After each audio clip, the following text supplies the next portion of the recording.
tahun dan ke bawah dan 65. Masih tingginya jumlah pengangguran dari lulusan S1 atau sarjana bukan tanpa alasan. Pasalnya orientasi pendidikan di perguruan tinggi belum mengacu pada kebutuhan pasar kerja.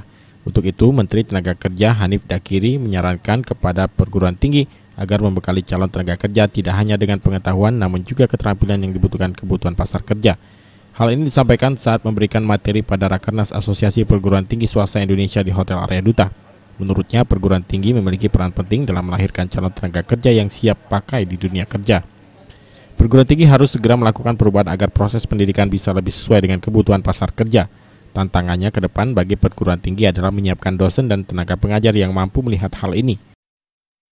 Di perguruan tinggi ini kan belum semuanya sesuai dengan kebutuhan dari pasar kerja itu, sehingga ini menjadi tantangan bagi perguruan tinggi untuk melakukan evaluasi dan sejumlah perubahan agar bisa menyesuaikan dengan perkembangan dunia yang begitu cepat, perkembangan teknologi informasi yang begitu cepat, terus kemudian juga tumbuhnya generasi baru zaman now yang mungkin memiliki cita rasa dan selera yang berbeda, yang tentu saja itu juga harus diakomodir. Saat ini angka pengangguran mencapai 5,61% atau sekitar 7 juta jiwa. Dari jumlah itu, tercatat paling banyak merupakan lulusan sarjana, disusul lulusan setara SMA. Kebutuhan kerja saat ini terus meningkat. Tahun lalu 2,6 juta lapangan kerja telah diciptakan terutama di sektor jasa, perdagangan, dan lainnya agar ekonomi berlangsung baik. Presiden sendiri telah menargetkan dapat menciptakan sebanyak 10 juta pekerja yang terampil dan mampu bersaing dengan tenaga kerja asing lain.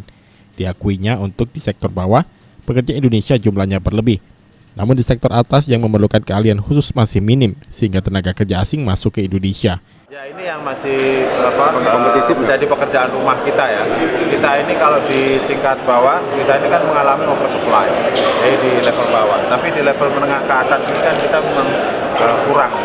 Jadi kalau dari segi kualitas sebenarnya tenaga kerja kita ini oke, tapi yang jadi soal itu adalah soal jumlah, kemudian soal persebaran. Nah, ini menurut saya menjadi isu yang sangat penting. Karena ambil contoh misalnya kayak kalau kita ngambil di luar Jawa gitu, itu kalau misalnya ada investasi masuk ke sana, kalau misalnya butuh engineer atau butuh teknisi dalam jumlah yang besar, itu kan mungkin juga tidak mudah untuk mencarinya. Sementara yang ada misalnya di Jakarta belum tentu mau datang ke daerah. Julius Tumban Gaul, PAL TV.